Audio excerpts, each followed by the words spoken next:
चालू। प्रेस के भाइयों बहनों, आप सब जानते हैं कि पिछले 2 दिन मैं गुजरात का दौरा कर रहा था। कल सूरत में था, आज सुबह राजकोट और फिर अहमदाबाद आया हूँ। और इस बार इस दौरे का मकसद ये भी है कि आप जानते हैं कि आजकल विकसित भारत का प्रचार हो रहा है कि हम भारत जो है इस अमृत काल में हम लोग कैसे आगे बढ़ेंगे और विकसित भारत का लक्ष्य जो है उसको हम कैसे प्राप्त करेंगे। और जब विकसित भारत की बात करते हैं तो स्वाभाविक है कि हम गुजरात की सोचें, क्योंकि गुजरात जो है मैं किस्म से कहूँगा कि देश में ये एक इकोनॉमिक पावर हाउस माना जाता है कि यहाँ अगर आप पूरा इंडस्ट्री की बात करें या एग्रीकल्चर की बात करें, पुरानी इंडस्ट्री की बात करें या नई चीज़ें जैसे सेमीकंडक्टर और बैटरी हो, तो यहाँ बहुत परिवर्तन हो रहा है। और ऐसे दौरों पे जब खासकर युवा पीढ़ी से मिलते हैं और जो उद्योग दुनिया के जो प्रतिनिधि, उनके जो लीडर जो हैं नेतृत्व, उनसे जब मिलते हैं तो जानकारी भी मिलती है, हम उनको प्रोत्साहित भी करते हैं, मोदी जी का जो विज़न जो है उनके सामने रखते हैं।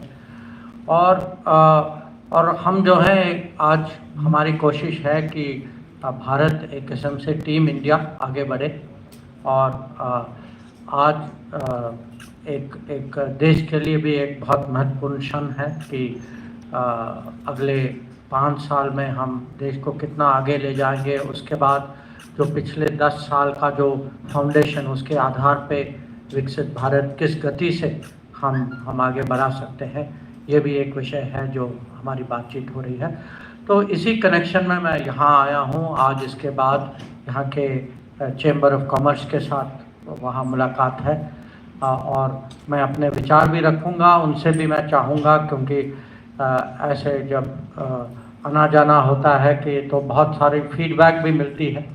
और हम आजकल गवर्नमेंट में हमारे लिए ये फीडबैक लेना और उसके आधार पे नीतियों को कैसे आगे ले जाना, ये भी एक हमारे यहाँ एक प्रक्रिया है। तो यही कारण है। तो आप सब लोगों से मिलकर मुझे बहुत खुशी हुई। आपके मन में कुछ विषय हैं तो ज़रूर पूछिएगा। जितना मैं जवाब दे सकता हूँ उतना मैं कोशिश करूँगा। तो मैं आप लोगों को એક વન બાય વન પહેલા પત્રકાર પોતાનું નામ આપે અને સંસ્થાનું નામ આપે અને વન બાય વન હાથ ઊંચો કરજો, માઇક અહીંયાથી આપની જોડે પહોંચી જાય. So this is Serial from Gujarat. So as you said, like Gujarat is a power. So as you said, Gujarat is a powerhouse and it's a mercantile community. And current situation, if we see that the Red Sea and Arabian Sea route is infested with Middle East war and pirates. So do we need, especially for Gujarat community, the merchant community, which depends on the sea route, any long-term plan? Because some are thinking about air route, but that is not feasible. नहीं, ये अच्छा प्रश्न है आपका। I am very happy you asked it, because ये खाली गुजरात का problem नहीं है, ये पूरे देश का प्रॉब्लम है। मैं कहूँगा पूरे विश्व का प्रॉब्लम कि जो पूछ रही हैं आजकल रेड सी में, क्योंकि जब ये लड़ाई इज़राइल और गाज़ा में शुरू हुई उसका इसका असर जो है कुछ और जगहों में भी हुआ है। और जो रेड सी में 2 चीज़ें हो रही हैं। एक कि कुछ ताकतें शिपिंग को ड्रोन और मिसाइल के थ्रू अटैक कर रही हैं, और दूसरा कि जो सोमालिया में जो पायरेट्स जो हैं वो जहाज़ों को टेक ओवर कर रहे हैं, क्योंकि उनको लगता है कि ये उनके लिए एक अवसर बन गया है। बाकी दुनिया की नज़र वो मिसाइल और ड्रोन पर है, तो उनके लिए कहीं ये अपॉर्चुनिटी है। तो अब हमारी जो चिंता है ये 2 किस्म की चिंता है। एक कि इतना व्यापार हमारा रेड सी, उस वेस्टर्न अरेबियन सी के थ्रू जाता है, सुएज कैनाल होते जाता है, तो वो चिंता का विषय है। क्योंकि ये अटैक्स जो होते हैं तो इंश्योरेंस के रेट बढ़ जाते हैं। बहुत सारी शिपिंग जो हैं वो सुएज के थ्रू जाने के बजाय वो अफ्रीका के नीचे आते हैं, तो शिपिंग कॉस्ट बढ़ जाता है। तो एक ये चिंता ये है। दूसरी चिंता ये है कि आज जो है मर्चेंट शिपिंग में हमारे नागरिक जो हैं बड़ी संख्या में, तो मैं कहूँगा अगर हो सकता कि हम नंबर 1 या नंबर 2 होंगे फिलीपींस के साथ। तो कोई भी शिप पे जब कुछ अटैक होता है, ये ज़्यादातर उसमें जो क्रू मेंबर्स जो हैं उसमें हमारे नागरिक होते हैं।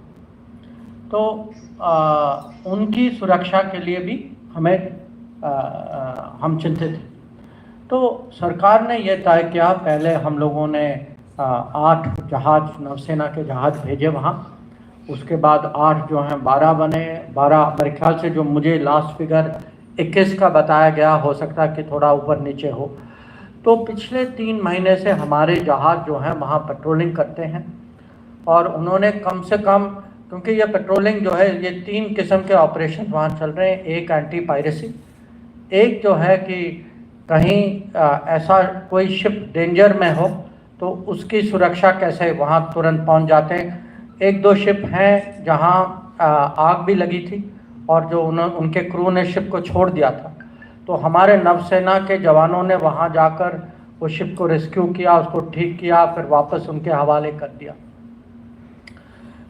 2 केसेस, कम से कम 2 केसेस हुए हैं जहाँ पायरेसी के कारण हमें जो है वो पायरेट्स को धमकाना पड़ा। एक बार फायरिंग भी हुई थी वहाँ। और हाल ही में मैं फिलीपींस गया था, और वहाँ फिलीपींस के राष्ट्रपति ने पब्लिकली भारत को माने अपनी आभार और अपनी कृतज्ञता प्रकट की। उन्होंने कहा कि आप ही लोगों के कारण फिलीपींस के सेलर जो हैं वो जो जिनका अपहरण हुआ था उनको हम लोगों ने छुड़वाया। तो ये चीज़, ये अभी गतिविधियां वहाँ चल रही हैं। हम लोग जो आपका क्वेश्चन है what can we do, we have, ये हमारी जिम्मेदारी है आज। We have to do it for ourselves, but we also have to do it for a world. And जब हम कहते हैं भारत राइजिंग, जब बात करते हैं विकसित भारत, जब श्रमता के साथ जो है समृद्धि के साथ ये जिम्मेदारी भी आती है, तो हमारी आज ये रिस्पॉन्सिबिलिटी है कम से कम अगल बगल में कुछ ऐसी चीज़ें हों तो हम जो हैं इसको कैसे टैकल कर सकते हैं, बाकी देशों के साथ कोऑपरेशन में कैसे क्या कर सकते हैं। तो ये अभी यहाँ situation.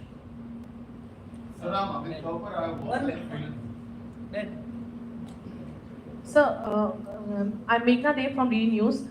India has reacted to Beijing giving names to Indian territories of Arunachal Pradesh. Obviously, your ministry today has put out a statement saying that it's a senseless attempt. What do you have to say in terms of these attempts being done again and again? Any reaction that you'd like to give? You see, one, I think we rightly called it senseless. By doing it repeatedly, it is still senseless. So I want to be very clear. Arunachal Pradesh was, Arunachal Pradesh is, Arunachal Pradesh will always be India. And I hope I'm saying it so clearly that not only in the country, but beyond the country also, people get that message very, very clearly. Sir, this is Chintan Acharya from Divya Bhaskar Print. When there was a G20 summit over here in India, we saw all the leaders from different participating nations rubbing their shoulder to shoulder. But recently, when the US, Germany and the UN envoys and officials made some political remarks over Indian politics, has the government of India brooded over the issue that why such type of statements are issued or have been delivered? Or what are the political implications? And so far the US is concerned, their polls are also falling in the year end. So is the government of India going to settle down the score or will give the appropriate counter to that? Can I give you a frank answer? Please. Why I said frank answer is, first reason for this is the press. So press goes and asks people, so what do you have to say? So in the case of UN, for example, somebody asked, so the person from UN gave some reply. But in other cases, I would say very frankly, these are old habits. these are bad habits. There is a certain, the word I use is maryada among countries. That in countries, we are sovereign countries, we should not be interfering in each other's internal affairs, we should not be passing comments about each other's politics. Because once, if this becomes a rule, where do you stop? So we have been, in the cases where it has happened, we have told the diplomats of that country very clearly that we take very strong objection to it. We hope that, that we think this is not a good practice. And we would sincerely urge all countries in the world, saying that you please, by all means, you can have your views about the world, but no country has the right to comment on another country's politics, especially in situations like this. But my question is, may the media person would have asked that question to the network, and that would be his or her spontaneous reaction to that question. But what exactly the government of India look at this particular incident? Means, is there any political sort of things that is going on behind the curtains or whatever? I think I gave you an answer, no? I gave you an answer, and my answer was that there are certain etiquette, there are certain conventions, there are certain practices to be followed in international relations. We hope all countries follow it. We think it is good for them to follow it. And if they comment on our politics, frankly, they will get a very strong reply from us. And that is what has happened. Hello, sir. Sohini here from Indian Express. Sorry, okay. So, concerning the Kacha Thivu controversy that has come up, so now we also have learned that the deal also included Vaj Bank being having control by India. But that is something that your government is not mentioning. It's only being portrayed that Kacha Thivu was ceded, even at a point where it was not considered as part of the Indian territory. It was just a claim that both the countries were making. So why is it so? And a second question I have is the ICCR has been encouraging foreign students to come over to India for their studies, and we recently had an incident at Gujarat University.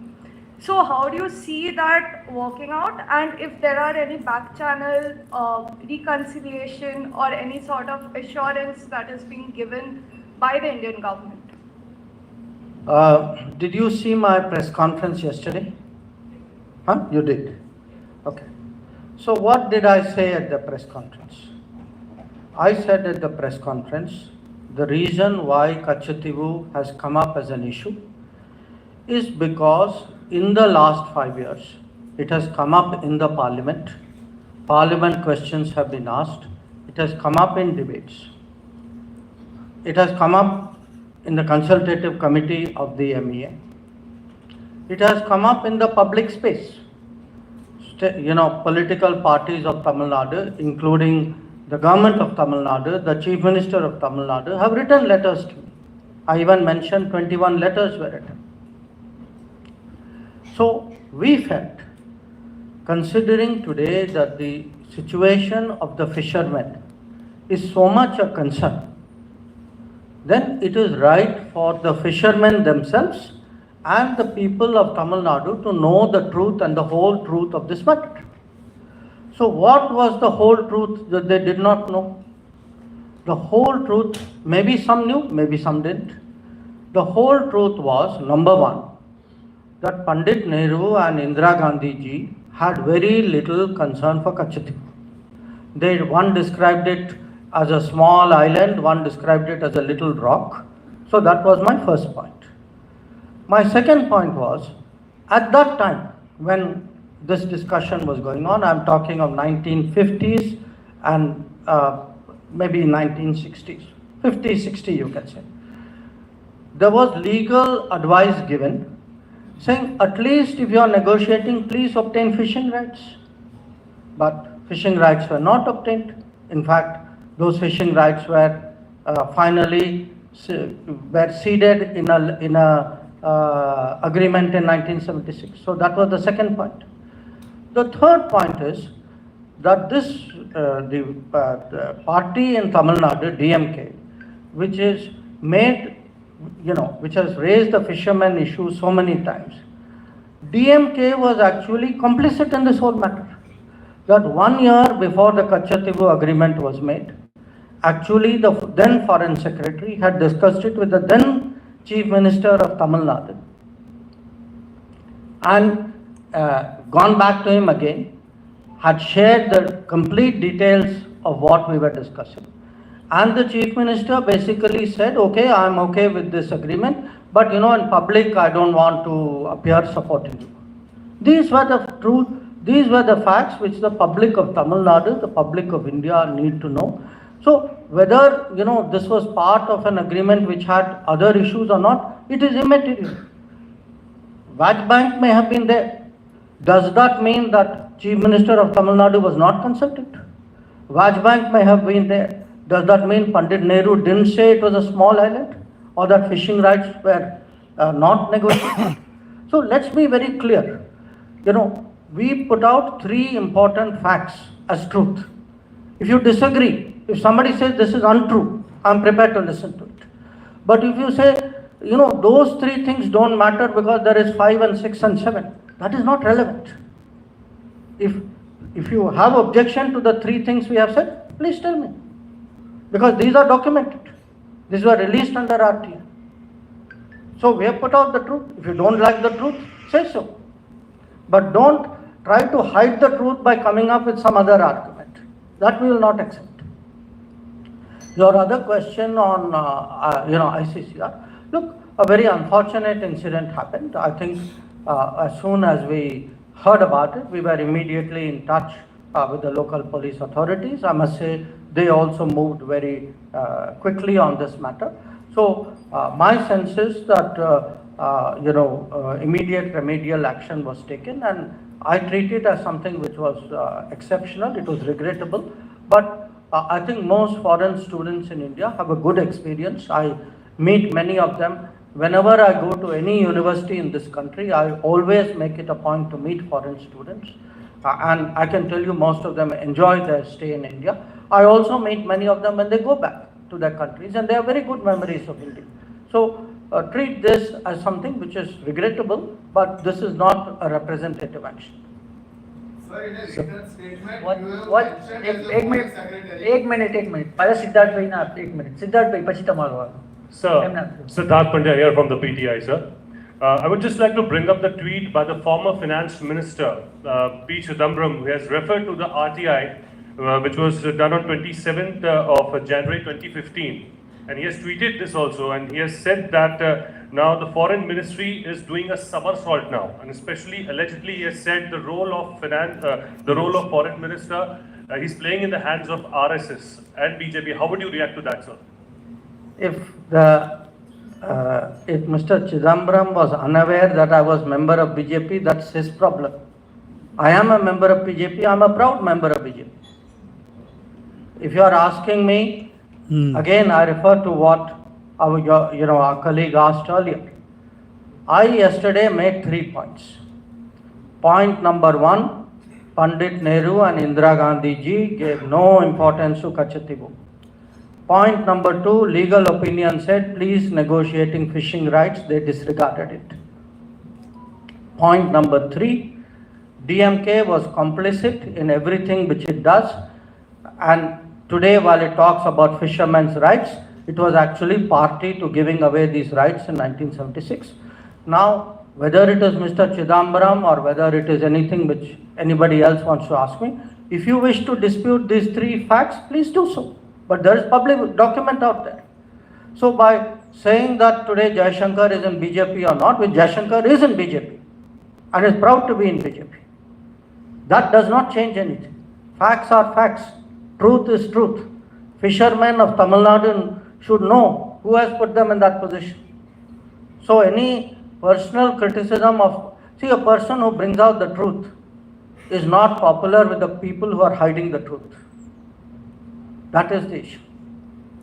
Sir, in 2015, as the foreign secretary, you said that that the issue of Kachadiru, this did not involve either acquiring or ceding a territory belonging to India.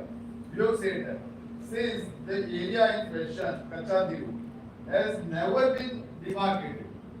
Under the agreement, the island of Kachadiru lies in the Sri Lankan side of the India and Sri Lanka border and maritime border line. This is what you have said. So you are going against your own statement. I have said it Yes, as the foreign secretary in 2015. on 27th of January.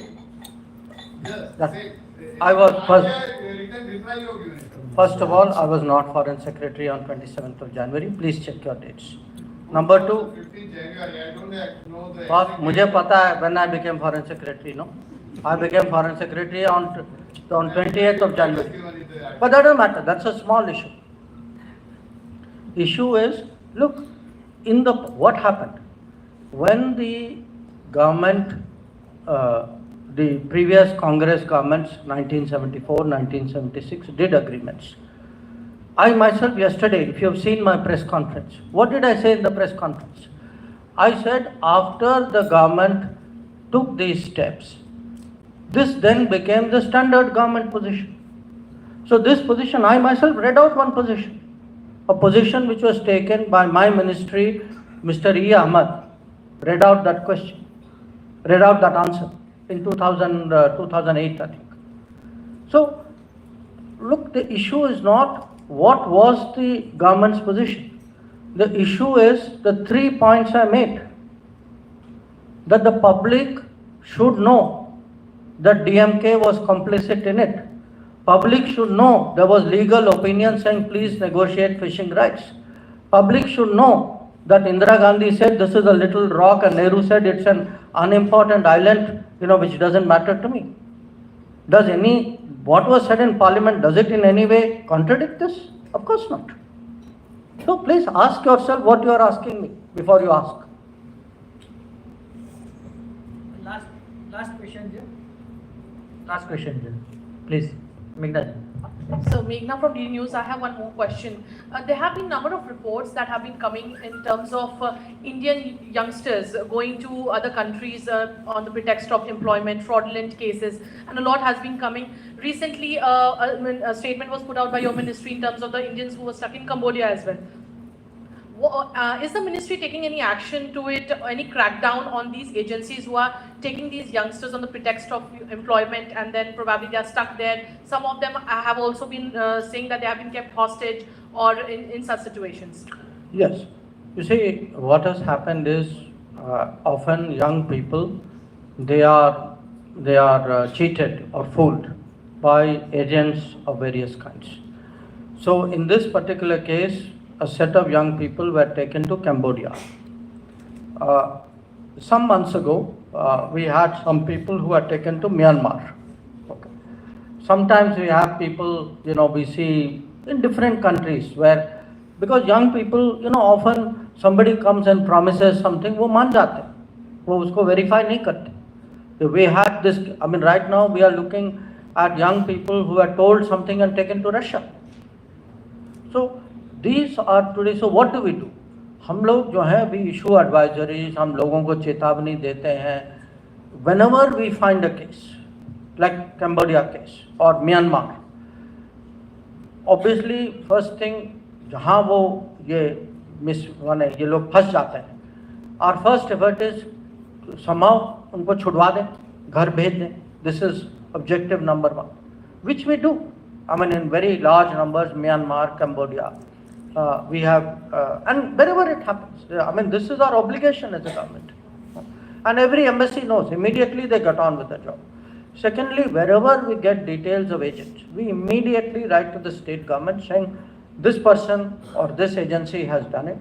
अगर उनका कोई, because there are some people जिनका license होता है, अगर license होता है, we would recommend saying you suspend or cancel that license. If there is a criminal case to be lodged, we recommend to state government saying please lodge a criminal case against it. We follow up with them saying please prosecute it, because this is something which is very dangerous. It is something very harmful. we take it very, very, seriously and strongly. And I can assure you, whenever, I mean, these are cases that we know, but if this sort of thing ever happens, there is no tolerance for it at all. विवेक भाई अब ये करो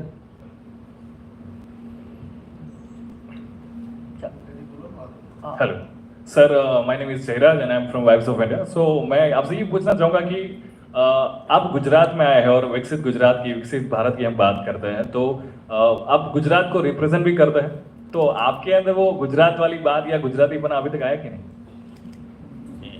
आप अभी तक गुजरातीपन, आपने क्या कहा? हाँ वही, मतलब गुजरात की जो क्वालिटीज या फिर जो इतने जब बात यहाँ पे आते हो तो कुछ ना कुछ चीजें होती है जो अपने अंदर नेचुरली आ ही जाती है। हाँ, बहुत सारी चीज आई। हाँ जी, हाँ। नहीं, बहुत सारी चीज आई। एक्सप्लेन। प्लीज। हाँ जी। एक तो मैं आई कैन टेल यू, मेरे फूड हैबिट्स तो चेंज हो गए। हाँ, ओके, तो मेरी चीनी की कंजम्पशन भी बढ़ी है थोड़ी सी। हाँ, और जो देखिए ऐसा है, गुजरात के संसद सदस्य बनने के पहले भी आप जानते हैं कि मैं विदेश सेवा में था। मुझे जो भी दुनिया, माने जो दुनिया घूमते हैं ना, वो सबसे ज़्यादा अगर भारत में कोई भी स्टेट के लोग दुनिया में हैं वो गुजराती। और मैं एक चीज़ कहूँगा उनके बारे में कि जहाँ भी जाए, माने बड़े परिश्रमी लोग हैं। आप कभी नहीं देखेंगे कि कोई गुजराती कभी डाउन होता है, कि जहाँ भी जाएं they stick together, they help each other, they work very hard. और मैं कहूँगा एक किस्म से वो मॉडल सिटीज़न देश के बाहर। तो जब दुनिया की भारत के बारे में जो सोच जो है कोई माने थियोरी पे नहीं बनती, किसी का अनुभव होता है, कोई किसी को पहचानता है, कोई किसी का दोस्त होता है, कहीं कोई डॉक्टर हो, कोई दुकानदार हो, कोई प्रोफेशनल लॉयर हो, ये लोग जो हैं हमारी छवि बनाते हैं।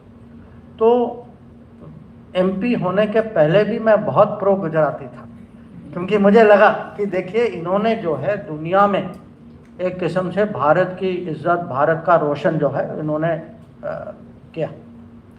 पर आने के एमपी बनने के बाद मैं कहूँगा दिल्ली के अलावा सबसे ज़्यादा मैं गुजराती आता हूँ। हाँ, तो मेरा यहाँ अनुभव जो है, और